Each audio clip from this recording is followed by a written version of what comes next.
तो जो लोग अब तक वीडियो पूरी देख रहे हैं उन्हीं को ये फ़ायदा पता चलेगा, अदरवाइज़ उन लोगों को ये पूरी वीडियो नहीं देखेंगे तो नहीं समझ में आएगा कि मैं लास्ट में किस चीज़ के बारे में बात कर रहा हूँ।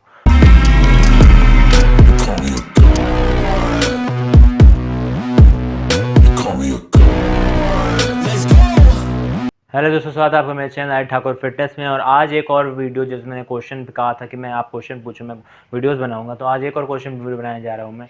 अब मुझसे पूछा गया था कि सेफ्टी प्रोटोकॉल्स जो है वो सेफ्टी प्रोटोकॉल्स कैसे फॉलो करेंगे, मतलब कि जैसे कोई साइकिल कर रहे हैं तो उसमें सेफ्टी प्रोटोकॉल्स को कैसे ध्यान में रखना होता है, इसके ऊपर एक वीडियो बनाई, तो मैं आज उसके ऊपर बात करने जा रहा हूँ।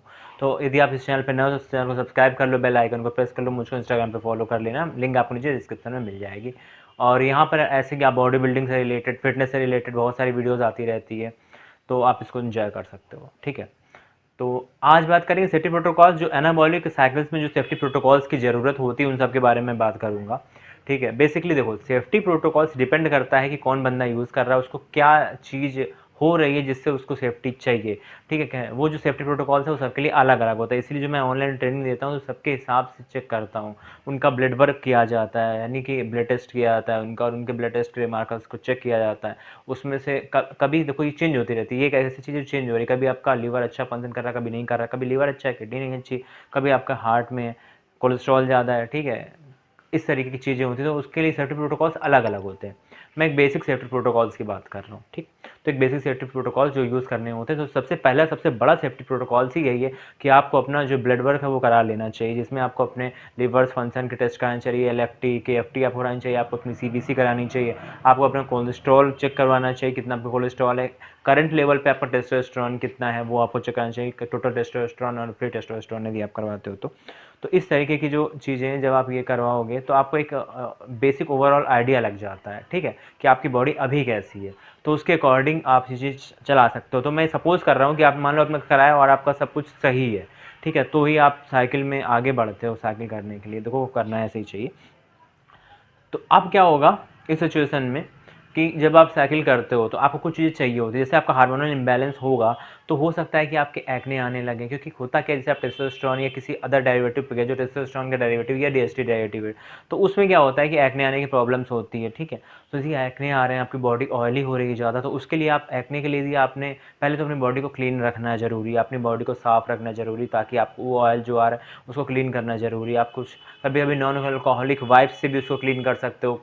आप दिन में यदि गर्मी है, यदि सर्दियाँ नहीं, तो बेटर है कि आप 2 बार नहाओ, बहुत अच्छा रहेगा।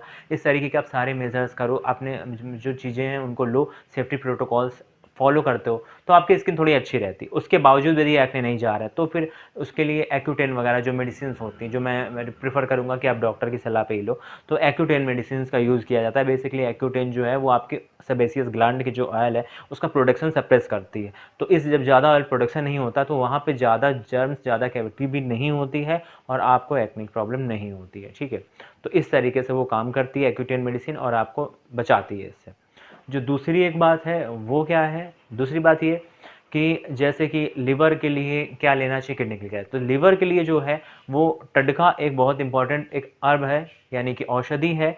और उसके अलावा यदि आप चाहते हो कि मतलब जैसे टटका कई बार लोगों को एक्सपेंसिव लगती है या नहीं मिल पाती, इंडिया में इजीली नहीं मिलती, तो दूसरी जो चीज़ है वो नैक का आप यूज़ कर सकते हो। नैक आपको इजीली मिल जाएगा मेडिकल स्टोर वगैरह पे, बहुत इफेक्टिव है। इसके अलावा लिव 52 की बात करें तो लिव 52 भी इफेक्टिव है। देखिए होता क्या है कि मैंने देखा है कुछ लोगों को जिस पर लिव 52 ने इफेक्ट किया है, इसलिए मैं कह रहा हूँ कि लिव 52 इफेक्टिव। कई लोग सोचते हैं एक्चुअल में इफेक्ट करती है या सिर्फ प्लेसिबो इफेक्ट है, तो ऐसा नहीं है, कुछ की चमत्कार होता है। लिव 52 यदि आप करो तो आपका लिवर सही रहेगा, कुछ भी आप करो ऐसा बिल्कुल नहीं है। हाँ, लेकिन ये है कि इसमें ऐसी औषधियाँ मिली हैं जो आपके लिवर्स को हेल्प करती हैं रीजनरेट होने में। अब यदि आपका लिवर फैटी लिवर है तो ये लिव 52 कुछ नहीं कर पाएगा, उस कंडीशन में पहले आपको अपनी फैटी लिवर से गेट इट ऑफ होना पड़ेगा और उसके बाद ही कोई चीज़ आपको हेल्प कर पाएगी।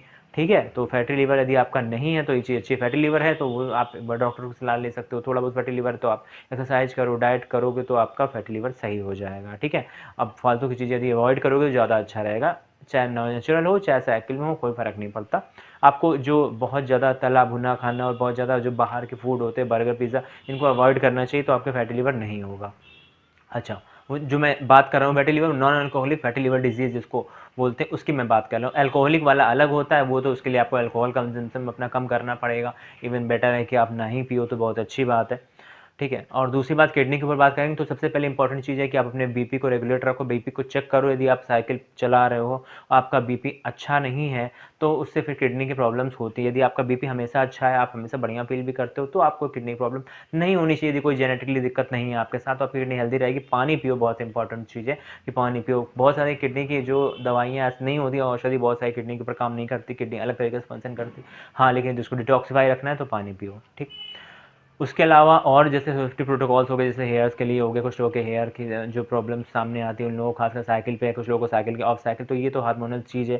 जब आप कोई हार्मोनल चीज़ बॉडी में इंट्रोड्यूस कराते हो तो ऐसा होता है, फिर वो चीज़ वापस हो जाती है, सही हो जाता है, रिवर्स हो जाता है। उसके अलावा यदि फिर भी ऐसा होता है तो आप इसके लिए भी बहुत सी चीज़ें यूज़ कर सकते हो, जैसे मिनॉक्सिडिल होती है, ठीक है, फाइनस्ट्राइड होती है। फाइनस्ट्राइड का थोड़ा मतलब इन लोगों की थोड़े इनकी भी अपने साइड इफेक्ट्स हैं, ऐसी बात नहीं है। और इसके अलावा पीआरपी वगैरह आप जा सकते हो, पीआरपी वगैरह ट्रीटमेंट पे जा सकते हो। यदि आपको लग रहा है कि ऐसा कुछ हो रहा है आपके साथ, आप थोड़ा पैसे स्पेंड कर सकते हो, तो पीआरपी वगैरह आप कर सकते हो, तो उससे आपको बहुत ही ज़्यादा बेनिफिट मिलता है, क्योंकि वो एंड्रोजन एलोपेशिया के लिए बहुत अच्छा होता है।